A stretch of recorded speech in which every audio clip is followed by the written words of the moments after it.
उत्तर प्रदेश की हवा में अभी सियासत घुली है और अब सीएम योगी आदित्यनाथ के बाद सपा अध्यक्ष अखिलेश यादव भी चुनावी मैदान में उतरने के लिए तैयार हैं। वे मैनपुरी की करहल सीट से चुनाव लड़ रहे हैं, जहां तीसरे चरण में चुनाव होने हैं। हालांकि अभी आधिकारिक तौर पर न तो पार्टी ने और न ही अखिलेश ने इसकी घोषणा की है। इससे पहले अखिलेश के आजमगढ़ से चुनाव लड़ने की चर्चा थी। खुद अखिलेश ने कहा था कि आजमगढ़ की जनता से पूछकर वह चुनाव लड़ने का फैसला करेंगे। योगी आदित्यनाथ के गोरखपुर से लड़ने की घोषणा के बाद से यह कयास लगाए जा रहे थे कि अखिलेश भी विधान परिषद के बजाय विधानसभा चुनाव में उतरेंगे। पहले यह चर्चा थी कि वह अपनी मौजूदा संसदीय सीट आजमगढ़ की गोपालपुर सीट से उतर सकते हैं, मगर अखिलेश ने पिछले दिनों एक प्रेस कॉन्फ्रेंस में सिर्फ एक लाइन से चर्चाओं का रुख बदल दिया था। चुनाव लड़ने के सवाल पर उन्होंने कहा था, हो सकता है कि मैं योगी आदित्यनाथ से पहले चुनाव लड़ूं। आजमगढ़ जिले की सीटों पर चुनाव 7वें चरण में होगा, जबकि गोरखपुर जिले की सीटों पर छठे चरण में।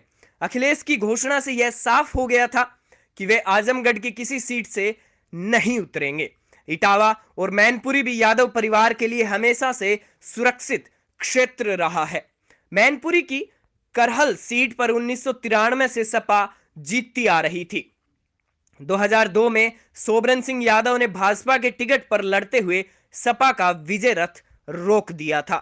उस चुनाव में सपा के अनिल कुमार यादव दूसरे स्थान पर रहे थे, मगर 2007 के चुनाव में सोबरन सिंह यादव सपा के टिकट पर ही चुनाव में उतरे।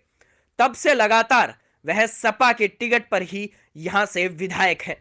करहल विधानसभा क्षेत्र सैफई के बिल्कुल करीब है। यहां मुलायम सिंह यादव का काफी दखल रहा है।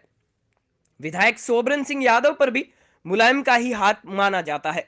इस सीट पर यादव परिवार का दबदबा ऐसा है कि 2017 की मोदी योगी लहर में भी इस सीट पर सोबरन सिंह यादव को 49% वोट मिले थे। करहल विधानसभा सीट का इतिहास बताता है कि 1957 से अब तक यहां सिर्फ एक बार 2002 में भाजपा जीती थी। 1980 में यह सीट एक बार कांग्रेस के खाते में भी गई थी। 1957 के पहले चुनाव में यहां प्रजा सोशलिस्ट पार्टी जीती थी। उस समय यहां 2 सीटें हुआ करती थी।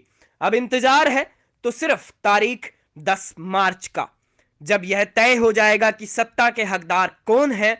इसी तारीख को यूपी की तस्वीर बदलेगी, क्योंकि 10 मार्च ही वो तारीख है जब यूपी में चुनावी नतीजे आएंगे। अब देखना यह होगा कि सरकार योगी आदित्यनाथ बनाएंगे या पलड़ा सपा के अखिलेश यादव का भारी होगा।